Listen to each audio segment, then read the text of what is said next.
Assalamualaikum warahmatullahi wabarakatuh. Perkenalkan, nama saya Dian Islamiati, NIM 1810131.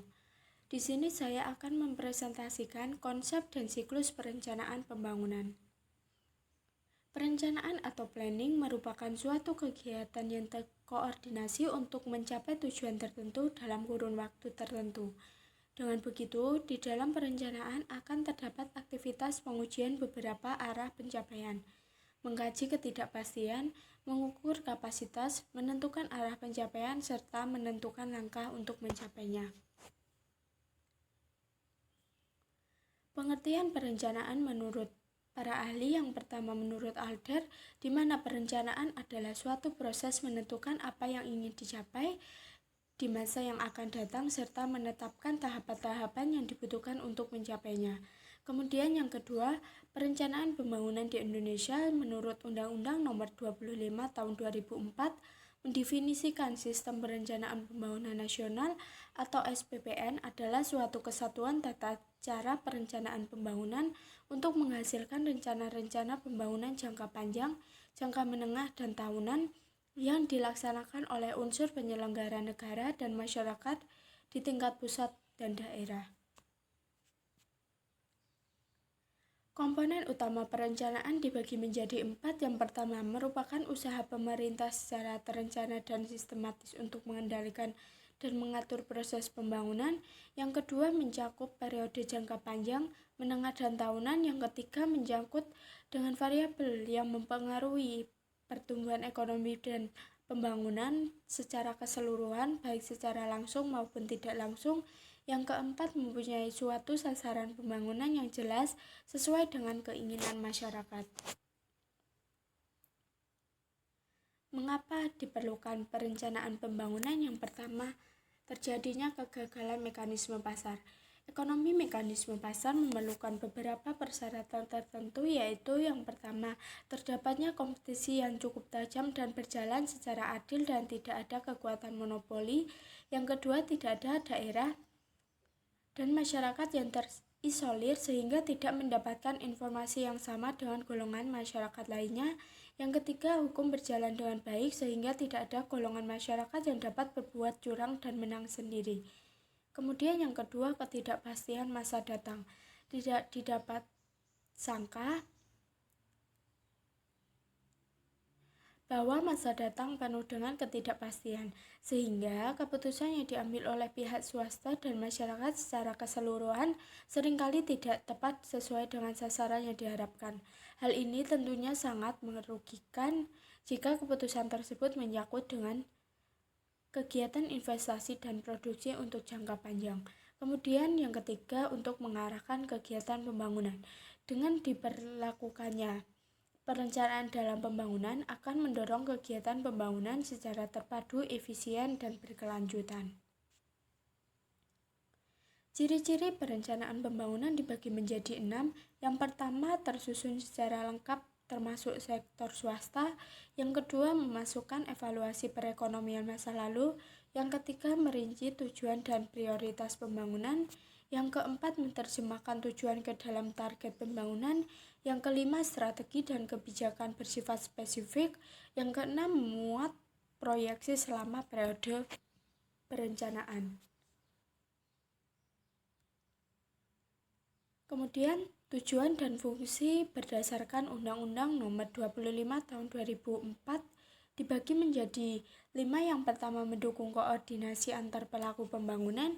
Yang kedua, menjamin terciptanya integrasi, sinkronisasi, dan sinergi antar daerah, waktu, dan fungsi pemerintah baik pusat maupun daerah. Yang ketiga, menjamin keterkaitan dan konsistensi antara perencanaan, penganggaran, pelaksanaan, dan pengawasan. Yang keempat, mengoptimalkan partisipasi masyarakat dalam perencanaan pembangunan. Yang kelima, menjamin tercapainya penggunaan sumber daya secara efisien, efektif, dan adil. Jenis-jenis perencanaan pembangunan dibagi menjadi 3. Yang pertama, berdasarkan jangka waktu, berdasarkan ruang lingkup. Yang terakhir, berdasarkan tingkatan.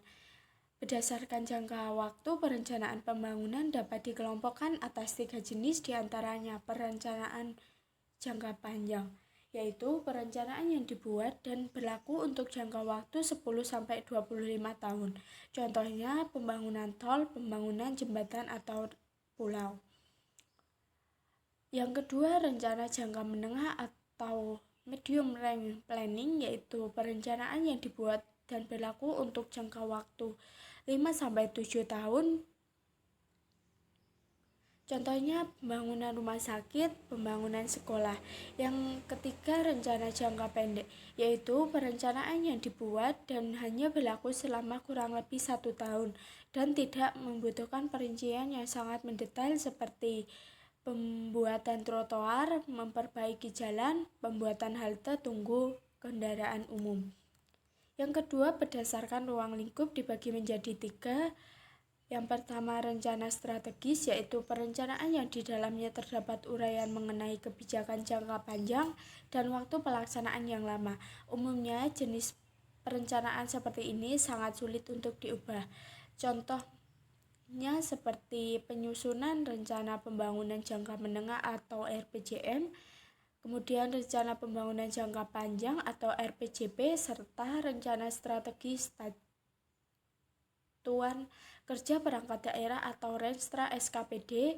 Kemudian yang kedua, rencana taktis, yaitu perencanaan yang di dalamnya terdapat uraian tentang kebijakan yang bersifat jangka pendek, mudah disesuaikan aktivitasnya selama tujuannya masih sama. Kemudian yang ketiga, rencana terintegrasi, yaitu perencanaan yang di dalamnya terdapat penjelasan secara menyeluruh dan sifatnya terpadu. Kemudian yang terakhir, berdasarkan tingkatan dibagi menjadi 3. Yang pertama, rencana induk, di mana perencanaan hanya berfokus kepada kebijakan organisasi yang di dalamnya terdapat tujuan jangka panjang dan ruang lingkup yang luas. Kemudian yang kedua, rencana operasional, yaitu perencanaan yang berfokus kepada pedoman atau petunjuk pelaksanaan program-program organisasi. Yang ketiga, rencana harian, yaitu perencanaan yang di dalamnya terdapat aktivitas harian yang bersifat rutin. Tahapan perencanaan pembangunan dibagi menjadi 4. Yang pertama, tahap penyusunan rencana. Tahap awal kegiatan perencanaan adalah penyusunan naskah atau rancangan rencana pembangunan yang secara formal merupakan tanggung jawab badan perencana, baik Bappenas untuk tingkat nasional atau Bapeda untuk tingkat daerah. Kemudian tahap yang kedua, tahap penetapan rencana. Rancangan rencana pembangunan yang telah selesai baru akan berlaku bila telah mendapat pengesahan dari pihak yang berwenang sesuai dengan ketentuan yang berlaku. Kemudian yang ketiga, tahap pengendalian pelaksanaan rencana. Proses pelaksanaan rencana oleh pihak eksekutif melalui SKPD terkait dan sesuai dengan ketentuan perundangan yang berlaku. Perencanaan masih tetap mempunyai tanggung jawab dalam melakukan pengendalian pelaksanaan rencana bersama SKPD yang bersangkutan. Sasaran utama pengendalian ini adalah untuk memastikan agar pelaksanaan kegiatan pembangunan sesuai dengan rencana yang telah ditetapkan terdahulu. Kemudian yang terakhir, tahap evaluasi keberhasilan pelaksanaan rencana. Tanggung jawab terakhir badan perencana yaitu melaksanakan evaluasi terhadap kinerja dan kegiatan pembangunan tersebut. Sasaran utama kegiatan evaluasi adalah untuk mengetahui apakah kegiatan dan objek pembangunan yang telah selesai dilaksanakan dapat dimanfaatkan oleh masyarakat.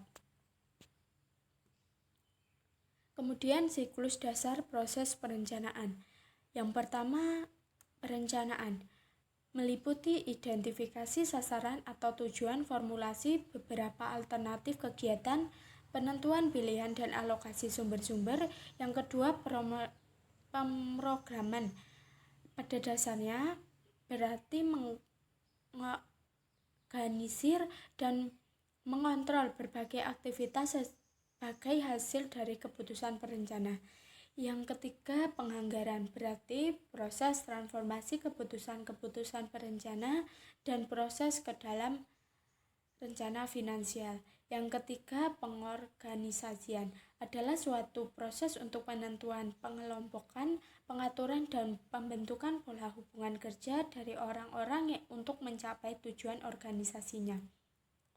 Kemudian yang kelima, implementasi adalah mengidentifikasi struktur masalah implementasi dan menganalisis tahap-tahap yang harus ditangani secara khusus. Kemudian yang keenam, pengendalian adalah sebagai proses merencana dan mengendalikan suatu perencanaan. Kemudian siklus perencanaan pembangunan dibagi menjadi 10. Yang pertama, penilaian keadaan saat ini. Yang kedua, penilaian arah pembangunan masa datang. Yang ketiga, formulasi tujuan dan sasaran pembangunan. Yang keempat, mengkaji alternatif strategi pembangunan. Yang kelima, menetapkan prioritas pembangunan. Yang keenam, merumuskan kebijakan pembangunan. Yang ketujuh, identifikasi program kegiatan. Yang kedelapan, menetapkan perkiraan dana investasi yang dibutuhkan. Yang kesembilan, menetapkan indikator kinerja. Yang kesepuluh, penyusunan rencana tindak atau action plan. Sekian presentasi dari saya, kurang lebihnya saya mohon maaf. Wassalamualaikum warahmatullahi wabarakatuh.